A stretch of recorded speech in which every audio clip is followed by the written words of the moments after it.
隨住1997年香港回歸祖國之後，關心國家歷史嘅發展，認識國情，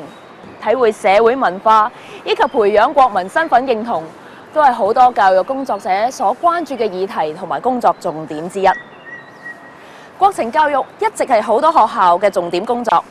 至於點樣推行國情教育，就百花齊放，唔同學校有唔同嘅手法。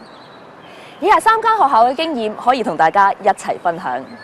喺我哋嘅課程內容裏邊咧，有一個最大嘅特色就係要推動國情教育。而喺我哋國情教育方面咧，係我哋學校嘅重點發展，因為呢一個係同事嘅集體決定。當我哋有咗呢個決定之後，我哋就去思考用乜嘢嘅策略啦。咁我哋有2大原則嘅。咁第一就係要用滲透式嘅教學，而第二咧就係要以兒童為本。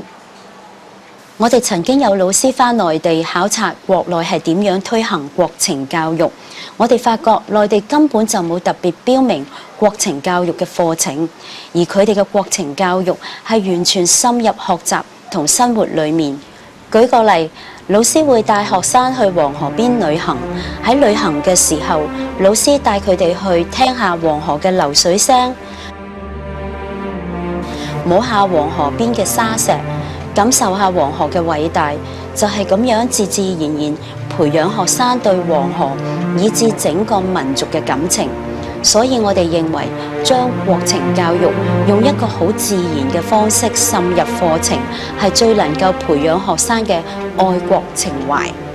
為咗配合國情教育，喺課程方面，我哋會以兒童為本。首先由幼兒自身出發，由愛自己、愛家庭、愛社區、愛香港，以至到愛我哋嘅祖國。喺實際推行嘅時候，我哋會先培養小朋友學習自理，建立健康生活同埋良好嘅習慣，先做好公民嘅本分。又例如喺我愛香港嘅主題裏面，我哋咧就帶咗小朋友去香港歷史博物館，俾佢哋認識更多有關香港嘅特色。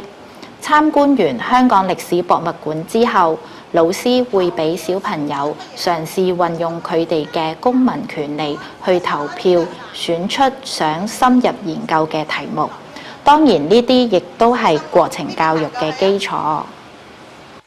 就係通過呢啲方法，不知不覺間將國情教育同埋公民意識植根喺小朋友嘅心裏面。我哋推行國情教育嘅其中一個方針就係要以兒童為本，所以我哋亦都會因應小朋友嘅心理特徵去設計一啲適合佢哋嘅活動。我哋幼稚園每週開課嘅第一日都會舉行升旗儀式，升國旗嘅時候，全部學生都會齊集喺廣場，負責升旗嘅同學就會步操入廣場，然後慢慢升起國旗。幼稚園嘅學生雖然年紀小，但係大部分嘅學生都會肅立莊嚴咁注視國旗嘅升起。其實升旗活動亦都非常切合小朋友嘅發展，配合步操嘅音樂節奏，小朋友好自然就能夠投入活動，愛國嘅情操亦都係自然而生嘅。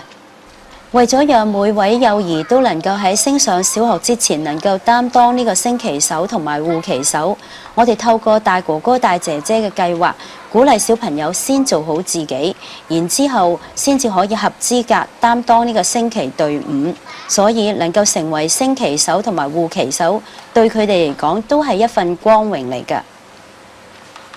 依我哋嘅經驗，我哋發覺以滲透式同埋以兒童為本嘅原則去推行國情教育咧，係非常有效嘅，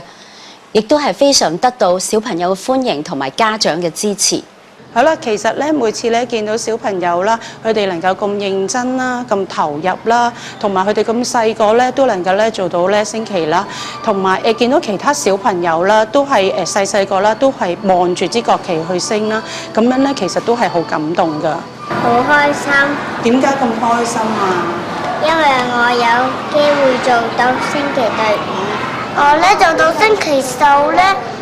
覺得自己咧企得好定同埋好靜。